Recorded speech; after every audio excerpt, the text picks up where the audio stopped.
Hi everyone, my name is Stefan Cortez from Summer Rays Music, and we're going to talk about relative and fixed tuning. There's two types of tuning.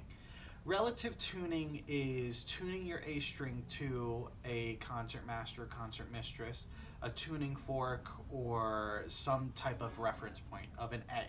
And so here with TV Magic, we have a tuning fork. And so this tuning fork is nice and easy because it's really loud. It has a nice spruce box, so it's going to amplify it very well. All I need to do is just hit it, and that's what my open A string should be. So then I would just grab the instrument, and it's not quite in tune, but then I'm going to just start with an up bow.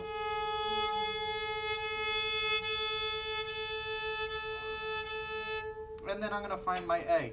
And then, so when we do relative tuning, we're tuning the rest of the instrument to that A string. And so I would just play my A string and my D string until the chord clears out or until I get a perfect fit.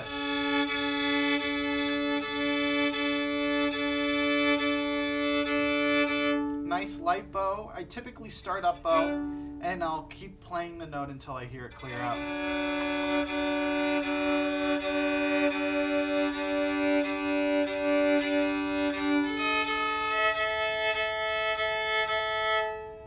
And so now the whole instrument is tuned to that A string. That is relative tuning. Fixed tuning is when you would use a tuner like this and tune the instrument to the tuner. Now what's nice about that is that you know that that string is perfectly in tune, but what ends up happening is that it's like a tug of war. If you had 3 people pulling against 10 people, who do you think is going to win? Typically the bass strings, the bass side of the instrument, the lower 2 strings are going to be higher tension than the upper 2 strings. So what happens is that sometimes it'll do this, making the E and the A string go out of tune again.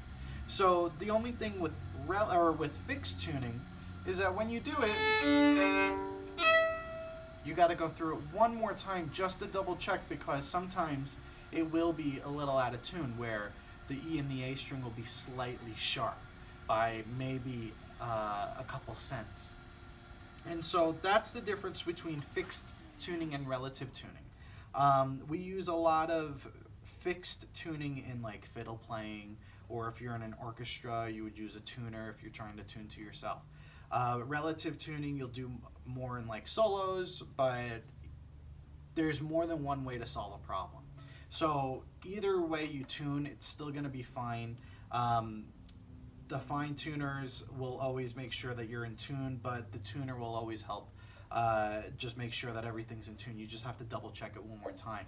If you're in an orchestra, the relative tuning is really great because you can hear yourself, but it's also going to blend in with the orchestra, and you can make sure that everything is in tune to itself.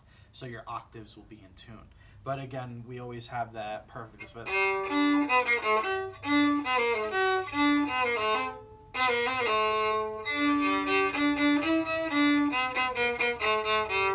And so those are the two types of tuning, relative and fixed. Both of them work, both of them are great. Fixed tuning you'll use more as a beginner. Relative tuning you'll do more as an adult or as a more advanced player, because you can use the pegs a little more frequently. The fine tuners are still great to use. But that's the difference between fixed tuning and relative tuning.